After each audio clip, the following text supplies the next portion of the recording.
Hi, my name is Dee Katz-Shacha. I am a fitness and health professional with over 15 years of experience, and I am so honored to have you with me today. If you have an underactive thyroid, exercising might be a challenge. Now, even though exercise may not boost T3 and T4 levels, you are probably going to want to lift weights or work out using your body weight, because building muscle helps you burn more calories even while sitting still. So it may help you shed extra pounds, but the real beauty is that strong muscles also help ease pressure on your joints. Today's workout will focus on increasing your core muscle strength, overall strength, and flexibility. We're going to perform 12 repetitions for each exercise and go through the set once. Let's take a minute to go over each of the 8 exercises. Exercise 1, the segmental rotation. Exercise 2, the marching bridge. Exercise 3, side leg lift and kick with the option of a dumbbell. We of course repeat it on the other side. Exercise number 4 is the shoulder press. 5 is the bird dog. Exercise 6 is the tabletop weighted arm raise forward. We're going to want to repeat it on the other side. Exercise 7 is the bridge overhead arm raises. And the last exercise, number 8, is the crunch toe tap. Make sure you have a cushion or padding nearby so your knees don't bother you during the later exercises. Okay, let's get started. Okay, coming over to the edge of your mat and rolling down slowly one vertebrae at a time to prepare for this segmental rotation. I want you to take your time here and really loosen up your back. Allow your knees to fall towards the floor while maintaining your shoulder blades melted into the mat. Move with your breath, so it should be an inhale and an exhale. In and ex. And then we're slowly going to move into a bridge. You can opt into using a weight, placing it on your pelvis, or of course you can do this without a weight. When we go into the bridge, we keep our abdominals tight, ribcage closed, squeezing the booty and marching our legs out. The idea is to march without moving your pelvis. Exhale as you lift the leg, inhale as you lower. Remember, your job is to stabilize the pelvis here. We slowly lower down, and you don't have to put the weight aside. You can actually use it for the following exercise. So it's whatever is best for you, you know best. So again, the idea is to keep the pelvis steady as we swing the leg. We go up, forward, bring it back, and down. Up, forward, bring it back, and down. It's an inhale up, exhale forward, inhale, bring it down.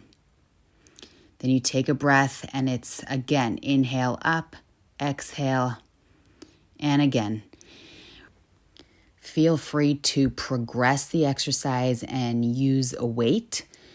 But I do want to say that this is the kind of exercise your whole body works for.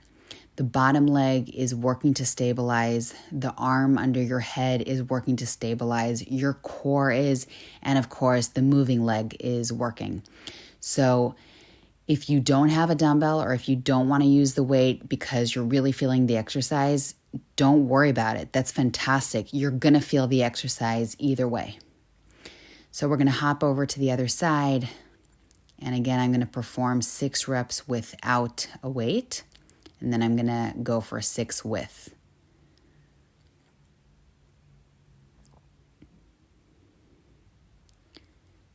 Making sure that you are breathing throughout the movement. And I'm going to complete the final 6 with a dumbbell. So it's inhale, exhale, drop, breathe it out, drop.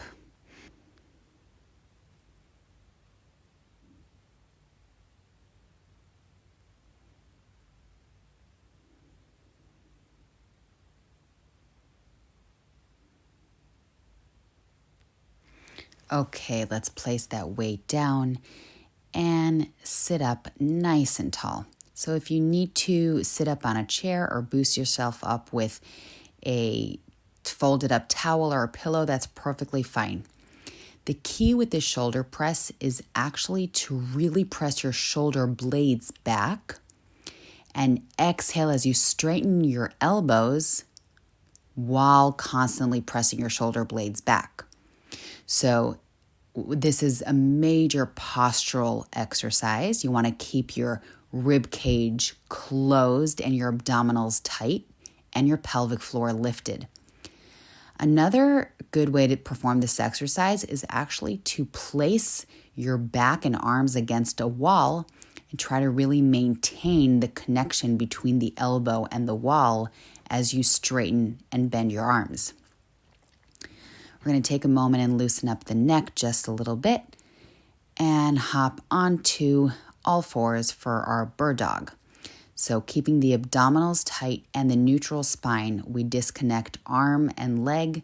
It is opposite arm and leg. So I exhale, left arm, right leg. Then I exhale, right arm, left leg. Really focusing on the stability of your back and pelvis without releasing your abdominals. And once we perform 12, we're going to grab a dumbbell, and you do not have to. It's completely optional.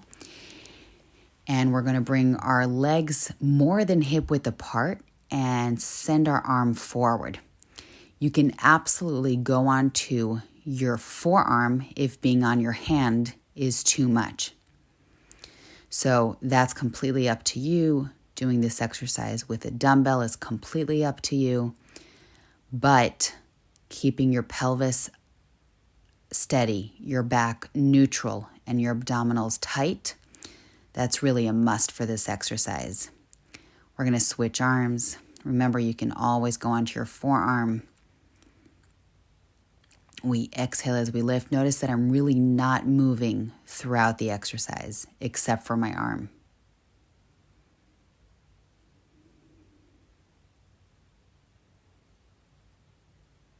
Okay. And from here, we're going to place the dumbbell down and get ready for lying down on our back into a bridge. So we're keeping our abdominals tight and our butt squeezed as we bring our arms overhead, touch the floor, exhale, press them down. The rib cage should be pressing in towards the back. Notice that I just made the range of motion smaller, and that was for the purpose of pointing out that I'm aware it might be painful to actually bring your arms all the way overhead and touch the floor, in which case you do not have to do that. In fact, I would prefer you didn't do that and you would just go for half range of motion. So as your arms move through, the rest of your body is nice and steady. And we're getting into the final exercise. Shoulder blades off the floor. We're going for toe tapping. You should have about a fist distance between your chin and your chest. Your head should be resting on your hands. And we are going for tiny, gentle toe taps. And let's slowly release. We're going to return to the segmental rotation like we did in the beginning, except that this time we're actually taking it low and slow. Really find out if you can work out any kinks with this exercise. I moved on to the segmental rotation with my hands at the base of my skull to get a chest stretch here. And then from here, we're going to go through the side into a seated position. Let's take a second and take a deep breath, reach it up, and exhale, shake it out. Good job. Thank you for joining me today.